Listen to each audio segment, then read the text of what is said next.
Bienvenue dans cette vidéo où je vais vous présenter, vous montrer comment je réalise ce type de modèle, donc mes petits sacs tahitiens avec la doublure à l'intérieur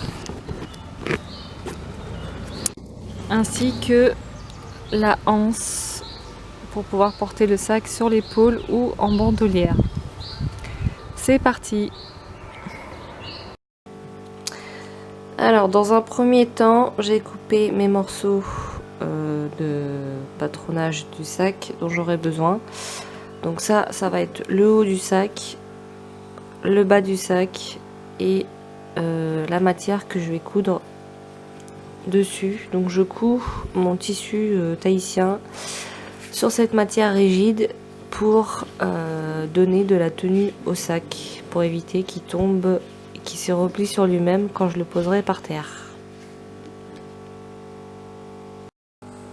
Donc pour coudre la matière, j'ai réalisé un cran au milieu ici sur le tissu, sur les deux tissus, en haut et en bas, pour placer mon travail correctement, parce que si on fait pas ça, et ben l'assemblage va être vrillé.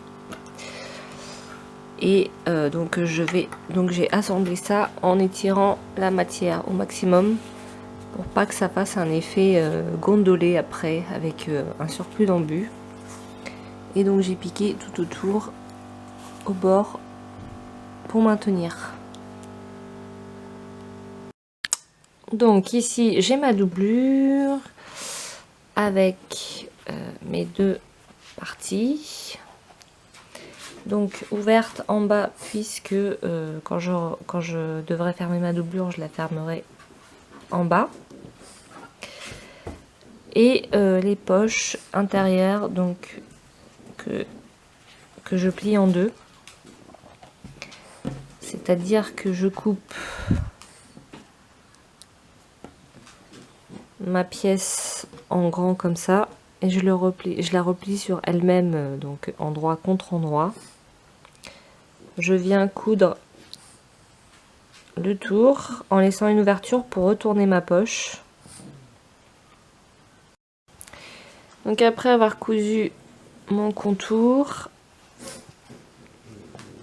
j'ai, comme j'ai dit tout à l'heure, laissé une petite ouverture ici pour retourner ma poche. Je vais venir couper les angles pour retourner la poche. Alors on coupe à 2 mm du bord.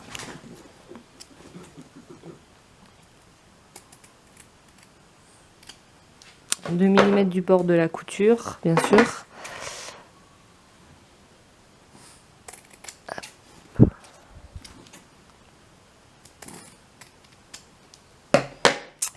Et ensuite je retourne.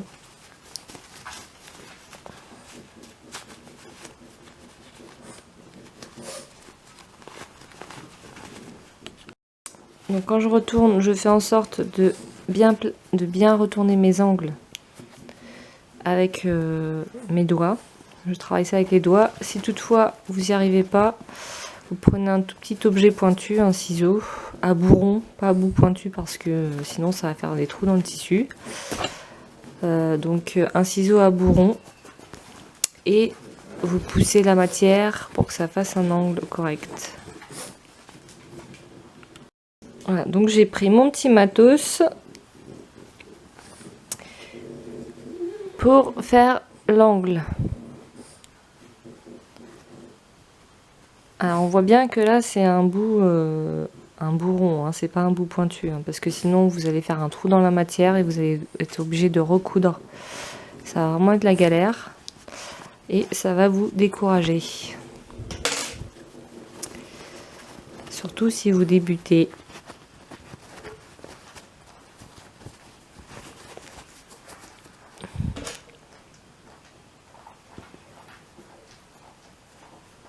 Voilà.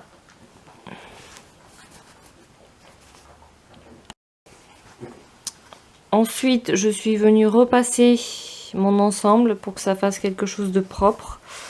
Comme ça, je me retrouve avec une poche solide qui est doublée et dont les coutures ne seront pas visibles à l'intérieur du sac. Ensuite, je suis venue, donc, comme j'ai dit, repasser pour préparer la poche. Là, j'avais fait l'ouverture, j'ai retourné, j'ai juste repassé et je ne ferme pas parce que, en fait, je vais placer ma poche sur mon devant. Et en plaquant la poche, en faisant une petite couture à 2 mm du bord, je vais coudre à la fois sur la doublure et à la fois fermer la poche. Comme ça, la couture ne sera pas du tout visible.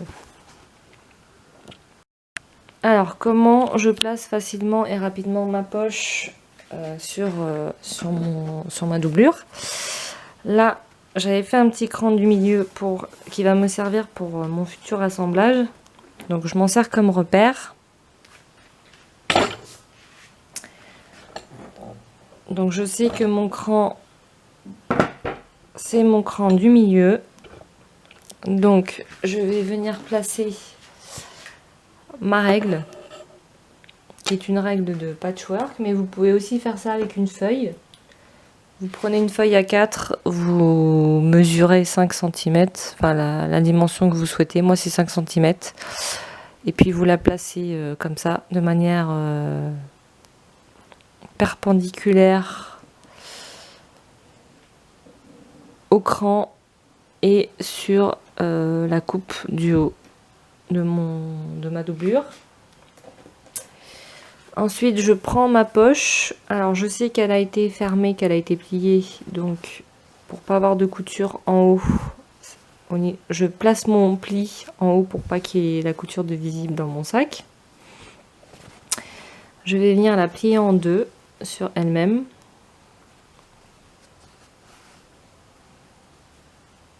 Et je vais la placer donc à 5 cm du haut. Donc mon haut est là, je la place à 5 cm. Là je sais que c'est mon milieu grâce à ma règle. Et voilà. Et j'ai juste à la placer. Et je sais que ma poche est bien au milieu. Et donc je vais venir coudre le contour ici pour fixer ma poche. Donc là, j'ai ma partie du extérieur du sac.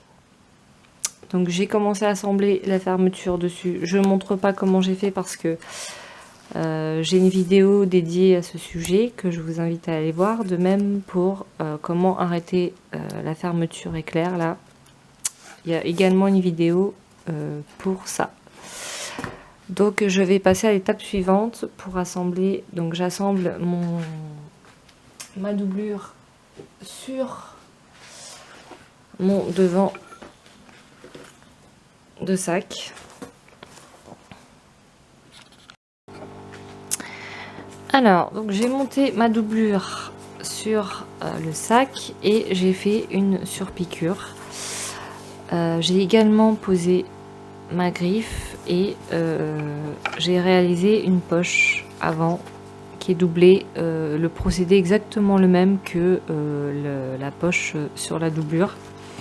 J'ai pas montré comment j'ai fait parce que c'est exactement la même chose, sauf que j'ai fait un truc un petit peu plus travaillé, plus original pour le devant du sac. Donc je vais maintenant vous montrer comment j'ai fait étape par étape. Donc d'abord je vais assembler ma fermeture. Donc comme je l'ai déjà dit précédemment, je ne montre pas comment j'ai fait l'assemblage puisqu'il y a une vidéo dédiée à ce sujet. Donc une fois que on a l'assemblage sur notre fermeture éclair de la doublure, on vient la passer donc envers. On vient la passer envers contre envers. Donc là on a l'extérieur du sac, là on a l'intérieur avec la poche. Et donc on vient rabattre pour créer notre surpiqûre. Donc on vient placer correctement notre tissu de manière à ce que là ça ne dépasse pas. Faut pas que ça fasse ça quoi. Bon là c'est exagéré mais c'est voulu. Faut pas que ça fasse ça parce qu'après ça va faire moche. Faut vraiment que le tissu, la doublure soit rabattue à l'intérieur. Pour que ça fasse quelque chose de joli et non visible. Et donc une fois qu'on a placé notre tissu comme il faut,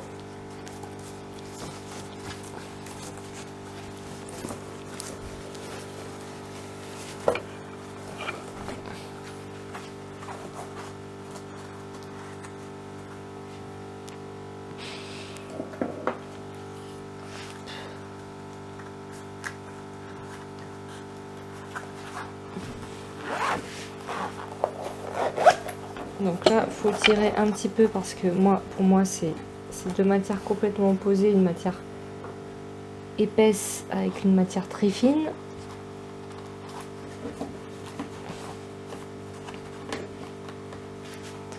Donc faut le travailler un petit peu.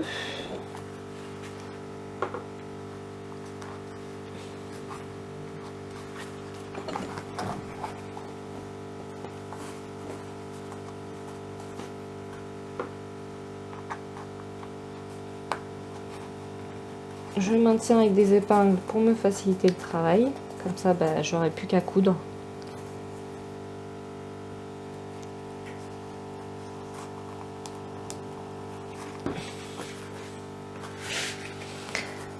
Voilà. Et maintenant, je vais réaliser ma surpiqûre exactement de la même manière que la surpiqûre que j'ai réalisée ici. Donc rouge sur le dessus et blanc à l'intérieur.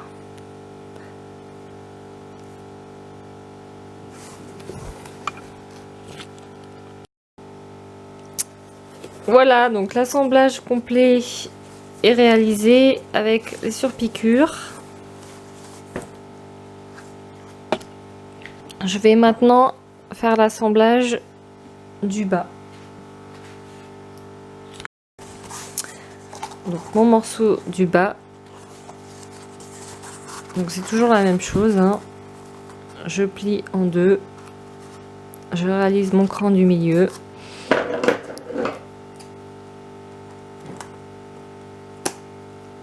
des deux côtés, ensuite je place le cran du milieu avec le cran du milieu ici.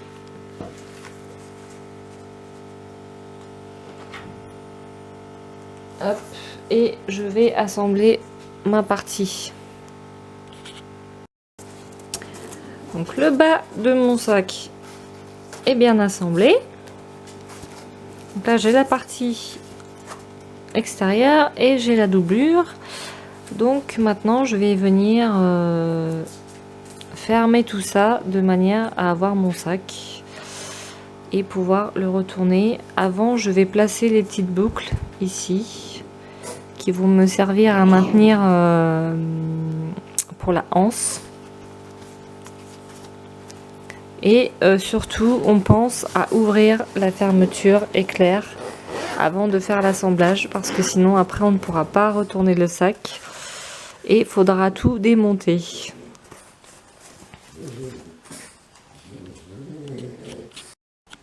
Donc là je prends mon morceau de tissu. Je montrerai aussi dans une vidéo comment je fais pour faire mes petits bidules là, ces petits machins. En fait je m'en sers pour faire les anses et je m'en sers pour fixer les boucles. Donc je prends ça, je passe la boucle, je mets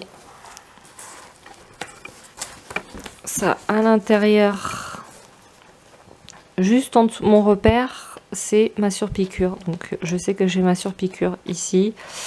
Ben, je vais le placer juste en dessous la surpiqûre.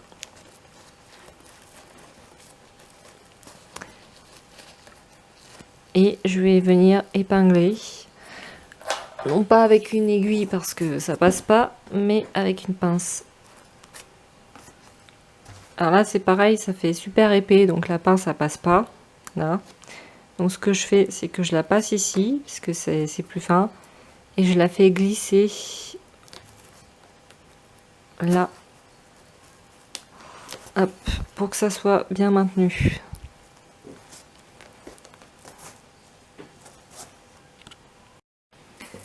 Donc je répète, je fais glisser ma boucle. Je la place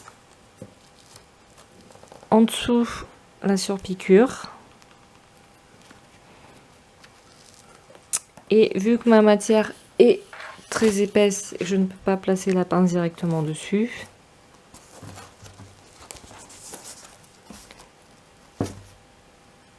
Je la place là où c'est le plus fin et je la fais glisser pour maintenir mon travail. Et je vais passer, et maintenant je vais fermer, donc je vais aussi là, faire mon assemblage. Donc je vais mettre une pince ici pour que la couture arrive au niveau de la couture, pour pas qu'il y ait de décalage.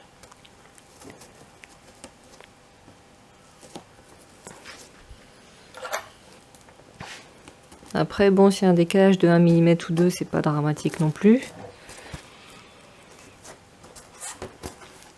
Et je vais venir aussi donc fermer tout mon sac comme ça.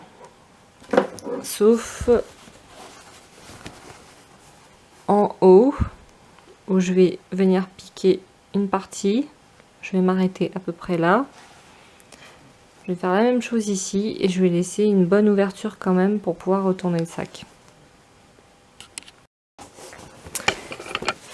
J'ai réalisé mon assemblage donc en fermant bien partout. Là, j'ai passé plusieurs fois sur la couture pour être sûr que ça soit bien maintenu. Parce que quand je vais porter le sac, enfin quand le sac va être porté, bah forcément il y aura du contenu dedans plus ou moins lourd. Donc il faut faire attention à ce que ça soit bien, à ce que ça tienne bien. Donc là c'est pareil, j'ai fermé. Donc là c'est cousu en noir pour que ça soit bien visible pour la vidéo. Mais bien évidemment, il faut que ça soit cousu de la même couleur que votre tissu. Donc là, c'est pareil, j'ai fait les petites fermetures. Et ensuite, donc on va venir fermer nos recoins. Donc je l'ai fait, donc comme ça. Donc, comment faire? Donc là, j'ai pas fermé exprès pour vous montrer. Donc on a le recoin comme ça. On va venir l'ouvrir. Et donc couture contre couture. Moi ce que je fais c'est que j'ouvre la couture. Je la mets à plat. Je l'ouvre des deux côtés. En couture ouverte. Je vais mettre donc couture contre couture. Je vais pincer et je vais venir faire ma couture de la même valeur de couture que le reste. Donc moi c'était à 0,7, donc je fais tout à 0,7 de manière à ce que j'ai la même chose partout. Et ensuite je pourrai retourner mon sac. Et voilà, mon sac est prêt à être retourné. Donc c'est pour ça que je disais tout à l'heure que c'est très important de bien laisser la fermeture éclair ouverte au niveau de l'assemblage. Parce que là, si c'était fermé, on se serait retrouvé coincé. Et il aurait fallu démonter une partie pour ouvrir la fermeture.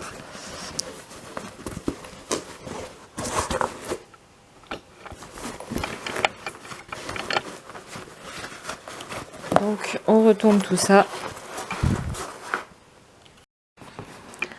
Donc une fois que le sac est retourné, on place bien, on replace tout bien. Voilà, donc là je vais vous montrer un exemple, c'est parfait, d'où l'importance d'utiliser du fil de la bonne couleur quand vous piquez, parce que quand vous retournez, ça se voit en fait. Voilà. Donc là, je vais bien venir préformer tout ça.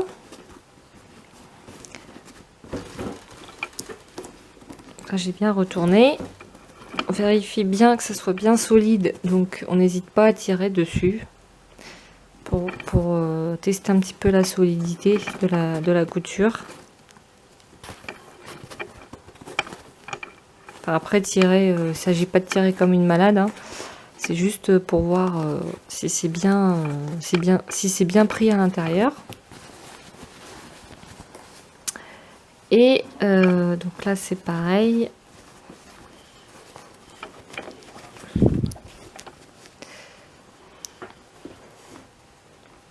Et donc maintenant j'ai juste à coudre ici pour fermer tout ça. Et mon sac est terminé.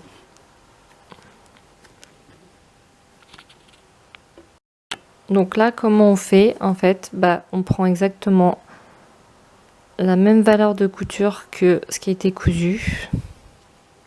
Donc si à l'intérieur j'ai pris 0,7, et là c'est pareil, on va venir plier à 0,7. Si vous avez pris à 1 cm, vous allez venir plier à 1 cm. Si c'est plus facile pour vous, vous pouvez mesurer avec une règle et faire un petit repère dessus.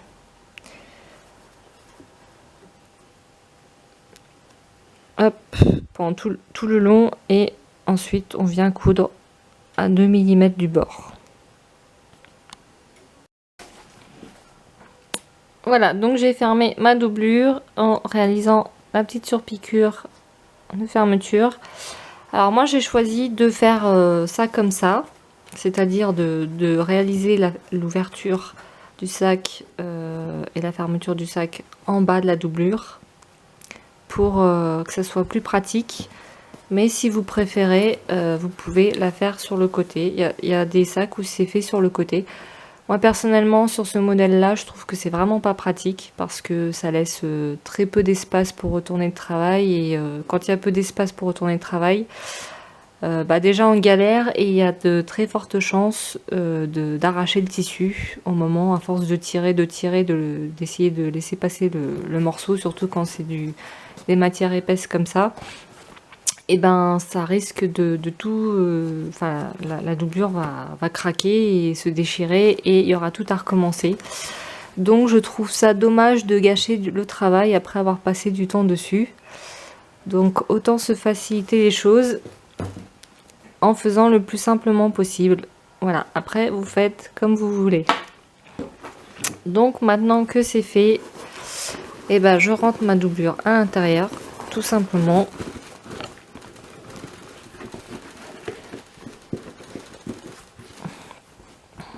Et voilà, donc vous retrouvez exactement le type de sac que j'ai déjà montré sur la vidéo précédente sur la collection de sacs. Sauf que là, vous pouvez vous rendre compte du travail fait dessus.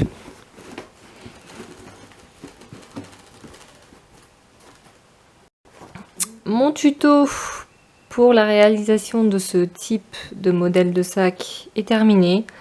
J'espère qu'elle vous aura été utile. Je vous retrouve bientôt dans une future vidéo.